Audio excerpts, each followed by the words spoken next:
Bienvenue à toutes et à tous sur votre chaîne d'information en continu. En ce mardi, la canicule se fait de plus en plus présente dans le Nord et le Pas-de-Calais. Le ciel reste particulièrement dégagé, le vent sera quasi inexistant aujourd'hui avec des températures au-delà des normales de saison. Comptez pour les maximales à l'ombre jusqu'à 34 degrés dans les terres. Sur le littoral, ça reste un peu plus frais même si les températures vont grimper jusqu'à 31 degrés, notamment sur la côte dunkerquoise. Plus d'informations sur vos conditions météorologiques, bien sûr, ce sera tout de suite après cette édition.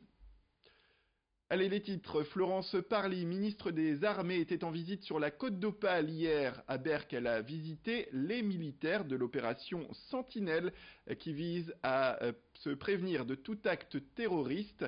En tant qu'endroit touristique à forte fréquentation, la côte d'Opale avec ses plages fait recette dans l'accueil de promeneurs et de voyageurs et doit faire face à cette sécurité qui doit être renforcée. Selon la ministre, Florence Parly a ensuite continué sa visite au port de Boulogne-sur-Mer. On l'écoute à ce sujet au micro de Morgane Ryan. Ça fait 3 ans que la mission Sentinelle a été déployée. C'est lié à l'appréciation que nous faisons du risque terroriste qui reste très élevé. Donc tant que la menace n'aura pas diminué, ce qui n'est pas le cas aujourd'hui, eh bien la mission Sentinelle continuera d'être déployée, ce qui ne signifie pas qu'elle soit statique dans son organisation. Elle a énormément évolué depuis sa mise en place et nous avons beaucoup gagné en mobilité et en imprévisibilité. L'objectif de Sentinelle, c'est d'être toujours présent au bon moment et au bon endroit, mais ce n'est pas d'être prédictible dans ses déplacements et c'est ce que nous nous efforçons d'organiser. Si vous allez à Seclin dans l'un des magasins de la zone Unexpo, vous êtes sans doute régulièrement confronté au ralentissement et aux bouchons. Sur l'autoroute A1, une seule sortie permet d'y accéder et à raison de 50 000 véhicules qui y accèdent en moyenne chaque jour, hors période de vacances, la congestion est constante. Or, le projet historique qui visait à créer un échangeur à Templemar est tombé à l'eau l'année dernière. Des études récentes ont révélé que d'importants champs captants étaient présents dans cette zone, des hectares de terre non imperméabilisés, protégés, car ils captent l'eau potable. Bernard Debreu, le maire de Seclin, veut trouver une solution aujourd'hui alternative. Il veut préserver les 2000 emplois dans cette zone commerciale. Également vice-président à la métropole européenne de Lille en charge du traitement des déchets, il demande une solution qui concilierait impératif de développement durable et économique. On l'écoute. Si on pouvait faire un demi-échangeur qui pénalise pas les champs captants, pourquoi pas? Plus peut-être envisager ce qui est proposé, de passer d'utiliser un pont qui est là mais qui aurait besoin de travaux pour aller vers la zone de secteur d'Avelin. Enfin, multiplier un peu les possibilités d'avoir des accès différents qui fait que tout le monde ne passe pas au même endroit. Donc tout ça, c'est à l'étude. En tout cas, ce qui est sûr, c'est qu'il faudrait qu'il y ait des réalisations concrètes qui se réalisent.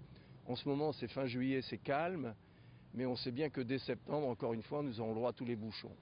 Il suffit d'écouter les infos le matin pour savoir qu'à partir de 7 heures, on dit c'est bouché, l'échangeur de Seclin. En période estivale, tout comme les chiens et les chats, les nouveaux animaux de compagnie ne sont pas à l'abri des abandons. Les hamsters, les furets ou les lapins se retrouvent là aussi dans la nature avant les vacances. À Los, depuis 2007, la clinique vétérinaire Caduvet est spécialisée dans la prise en charge des nouveaux animaux de compagnie. Frédéric Vlaminck, l'un des fondateurs, ne remarque pas de hausse particulière pendant les vacances, mais en tout cas, ça reste constant, avec également des abandons à noter en cette période, tout comme durant le reste de l'année. Il les recueille, ces animaux, et il les confie ensuite à des associations qui se chargent de trouver des familles d'accueil. C'est l'occasion de rappeler que l'acquisition d'un AC, comme on les appelle, est une lourde responsabilité et qu'il est indispensable de se renseigner sur les espèces. Les besoins de l'animal doivent correspondre à un cadre de vie qui permet un épanouissement total. Une réflexion indispensable également pour limiter, dit-il, les cas d'abandon. Il l'affirme au micro d'Idil Gunaï. Il y a plusieurs contextes dans lesquels les animaux peuvent être abandonnés, les nouveaux animaux de compagnie, soit parce que les gens se rendent compte de la difficulté de maintenance de certaines espèces, Je peux penser à certains reptiles, par exemple, certains oiseaux. On peut avoir des abandons plutôt à cause de la législation. Et lorsque les gens en prennent conscience, surtout lorsqu'ils l'ont acheté dans un pays limitrophe, on est juste à côté de la Belgique, ce ne sont pas les mêmes législations, se rendent compte qu'ils sont dans l'illégalité et par peur, des abandons peuvent se mettre en place. On connaît également un dernier cas d'abandon qui va être plutôt l'abandon financier. Non pas parce que le maintien de l'animal coûte cher, mais sa maladie peut coûter cher. Et les gens n'ont pas pris conscience que la médecine animale a un coût. Et là, on est soumis parfois à des décisions d'abandon. Ce samedi, Anaïs, Antoine et Rémi, 3 amis originaires de la Vénois, prendront la route à bord de leur Peugeot 205 orange pour participer à la 6e édition de l'Europe Raid à travers l'Europe.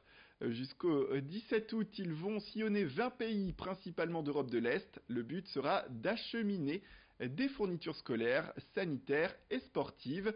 Ce raid compte 260 équipes réunies pendant 22 jours pour parcourir au total 10 000 km. Chaque équipe doit livrer en tout 70 kg de fournitures scolaires dans des écoles de Bosnie-Herzégovine, d'Albanie, de Macédoine ou encore de Bulgarie. Anaïs, infirmière, Antoine et Rémi, étudiants, ont choisi de tenter l'aventure à 3 sous le nom de l'équipe Iron Raid. Ils ont entre 21 et 23 ans et n'ont jamais réalisé ce type d'expérience. C'est donc une première pour nos 3 nordistes qui ont appelé leur voiture Jarvie. Les 3 coéquipiers se préparent depuis un an.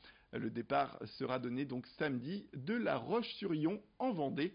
Idil Gunay est allé à leur rencontre. Dans un premier temps, c'est l'action solidaire qui est forcément interpellante et c'est ce qui nous a motivés premièrement.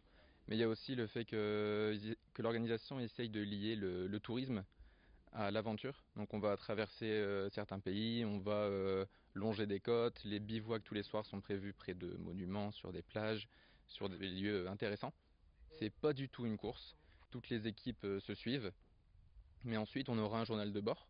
Donc tous les jours on devra aller du point A au point B. Chacun passe par la route qu'il veut. Il n'y a vraiment aucune obligation. Au contraire, ils incitent à se séparer afin de ne pas créer trop d'embouteillages sur les routes parce que 260 voitures, ça risque d'encombrer quand même. Voilà, c'est la fin de cette édition. Merci à toutes et à tous de nous avoir suivis. Restez avec nous, l'information continue.